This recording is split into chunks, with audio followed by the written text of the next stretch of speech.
Boom, what's poppin'? So we're here with Matthew Conder, one of my students from the last year. Where are your fucking year testimonials at? Everyone has these like 1 month testimonials, 2 weeks testimonials. Matthew's been with me for an entire year. Matthew, how much money have you made in the last year with copywriting? So in the last year, roughly, it's been about $180,000. I don't have access to the Stripe account, having moved across the world right now, so I don't have an exact number, but yeah, it's right around there. Hell yeah. Where are you at right now? Right now, I'm in Bali. Right now, I'm booked a one-way trip to Indonesia and do not plan on going back to Canada. That's for sure. That's fire, bro. So what we're going to do on this call today with Matthew is I'm going to ask him a few questions about his journey so you can essentially copy him. I'm going to ask him how he got his first client, what he did to do that, how he made money with his first client, what his takeaways were, and then we'll chop it up at the end. So what got you into the space in the first place?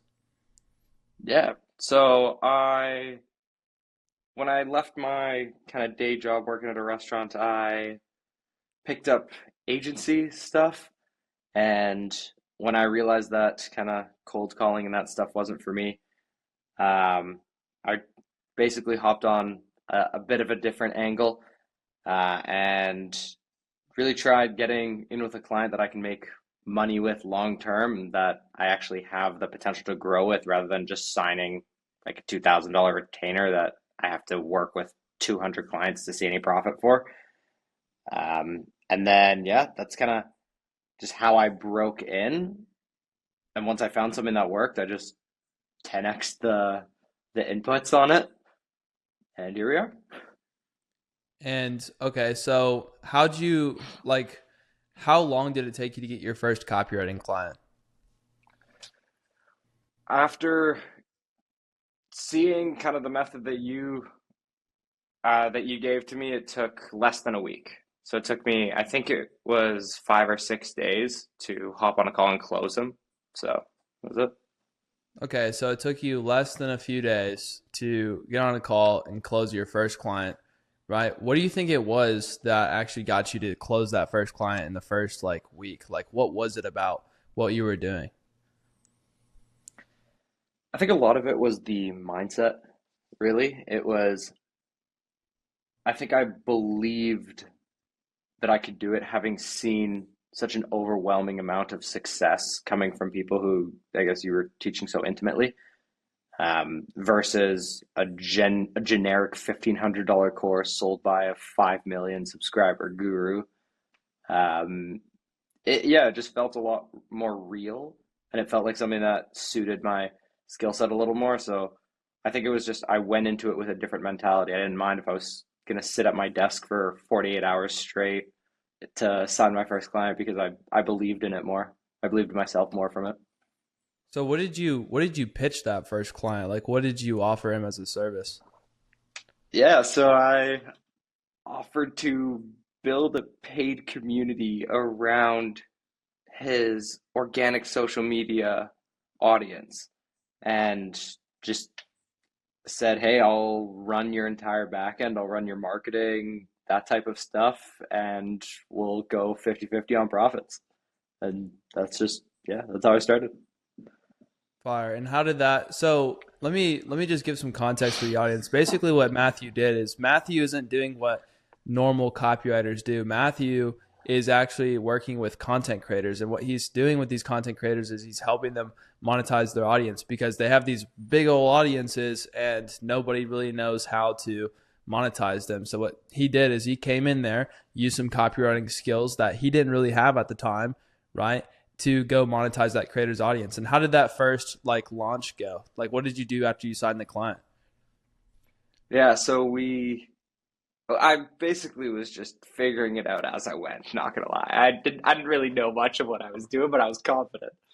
So we set up a very simple sales funnel. Like, I think I bought the free trial of ClickFunnels because I was dead broke at the time. So I was like, okay, I'm gonna get the free trial. I'm gonna make money enough to pay the 14, or pay after the 14 days.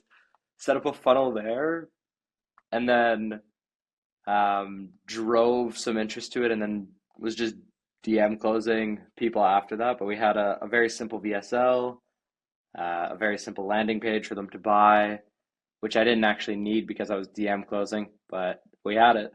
And then was closing them for, I think it was 297 or something. It was something really low ticket that I was like, I was grinding for at the beginning. And then I just realized how simple it was once I got going, and we did. I think it was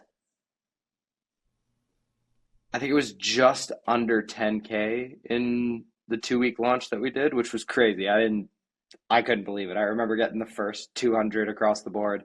And I was like jumping up around my room and stuff. And then realized, oh shit, I haven't eaten in the last 16 hours. I should probably go do that. That happens. Oh yeah. So what were you selling though? Because like I know a lot of people are probably like interested. They're like, okay, like this guy's working with creators, but what is he selling? Is he selling supplements? Is he selling like e-com stuff? Like, what were you actually selling? In terms of the product for the creator or my Yeah, service? like what was the creator? Like, what kind of creator were they? What were you selling? How were you helping people with their audience, etc.? Yeah, so my first client, that's a great question. My first client was a photography client. So he actually didn't really teach anything. He would just kind of post his photos, and he built up an audience that he liked. And then we built a community around teaching people how to take better photos. That's Fire. that was pretty much it. And it was just a place where everybody came together and would learn from this guy's photos that they clearly admired because, well, they were willing to pay $300 for it, which at the time was unfathomable to me. I couldn't imagine like someone paying $300 for that. Like, even though I guess I had just spent like 2 grand on education, but that's besides the point. Yeah. Okay. So you monetized that creator. What did you do after that? Like what was the next step after you got that first creator and you monetized them?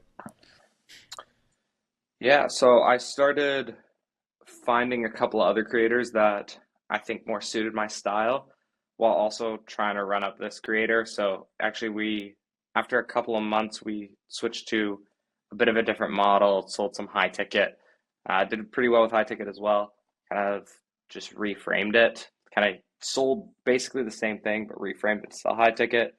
And then signed a couple more clients that were, I guess, more of my wheelhouse. Tried like my hand in the fitness space, trying now like in the trading space, stuff like that. Just seeing what I like really. And I guess that once you figure out how this thing works, and once you figure out the system to get a creator, go through the steps you need to launch and monetize their audience, it becomes a very simple game. I wouldn't say easy, but it definitely becomes a very simple game.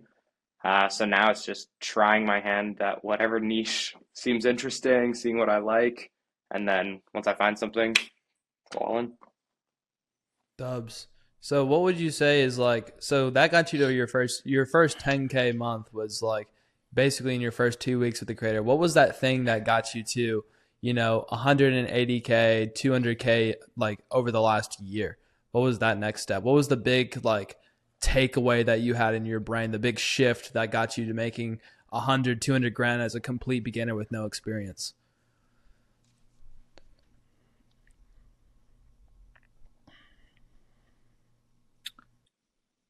I think the biggest thing for me personally was understanding that ideas are nothing without action. So if I had an idea or if I learned something new, it doesn't matter unless I go implement it. So why not just go implement right away? I was always like the huge, at least when I started, everyone watches the monk mode videos, wake up at 5 in the morning, that type of shit. I just realized, dude, if it's 2 a.m. and I got an idea to build something, I'm just gonna wake up and I'm just gonna go build it. Like, there's no point in waiting because if I'm excited about it, why would I wait to do it? So just like relentless action. Oh yeah. And now looking back at it, maybe someone's looking into investing in their own education for the first time and they're, afraid of it. or they're looking to go all in on something but they're afraid of it, or they want to like start a new business but they're a little bit, you know, cautious of starting it because there's a lot of limitations there. What advice would you give to someone who's completely starting out from scratch right now and they're on the edge of making a decision? What would you tell them? What would you go back and tell younger Matthew?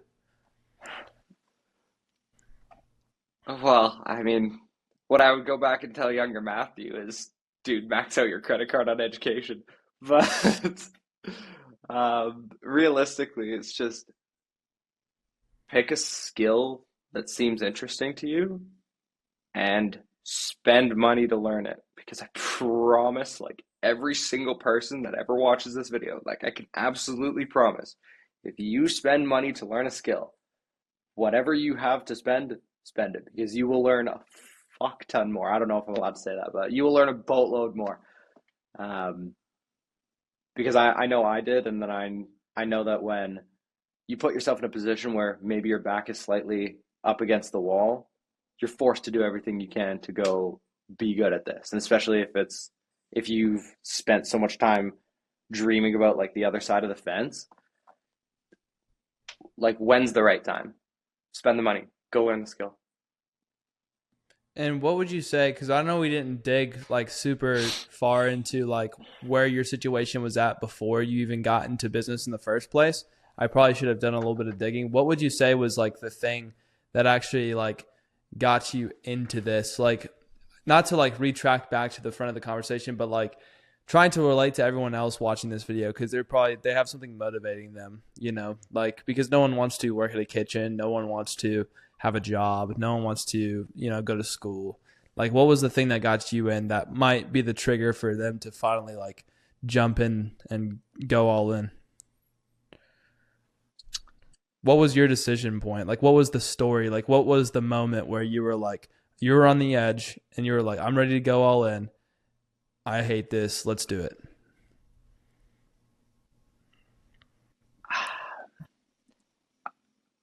It's obviously a combination of a billion things, right? Like as everybody who I'm sure there's at least a handful of people that can relate to me on this, but you've probably been thinking about business for like a year, maybe two.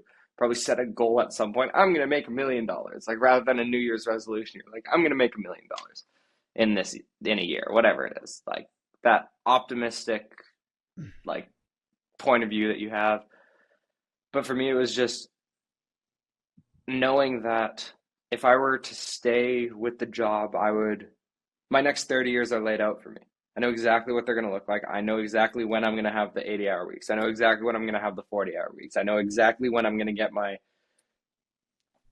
$1.5 thousand a month paycheck. Like it's just, it had just gotten to a point of I know exactly where I'm going to go. And I don't think I want the next 50 years of my life to look like this. And I can keep telling myself for the next 5 years the same excuse that every single person has. It's like, oh, it's not the right time. Oh, it's risky. It's like, well, it's not going to get any easier. I'm not getting any younger. It's not like I'm going to have less responsibilities ever in my life. So the best time for me to start was as soon as I possibly could. So I just woke up one day and I realized that if I've been wanting this for so long, then I should probably do something about it. So, printed my resignation letter, walked in with it, and that was that. That's fire, bro. And that's a really good punchy point to leave people on. What final advice would you give someone that's like at that same moment you were? What final advice would you give them?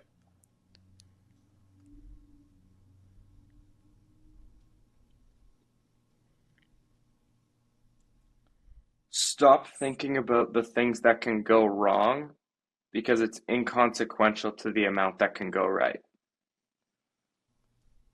I love it, bro. Fucking one sentence hitter. You got to rewind that one to hear it again. All right. Thank you so much, Matthew, for coming up here and installing some beliefs into some people, motivating some people, and showing them that it's actually possible. If you want to see more from Matthew, I believe he actually does have a YouTube channel. I'll link it below in the description. And also, he has, I think, Instagram as well. You can probably follow him on. I'll link that as well. But thank you so much, Matthew. And yeah, bro, I'm excited to see what you do over the next year. Thanks for having me on, brother. It's a pleasure talking to you as always.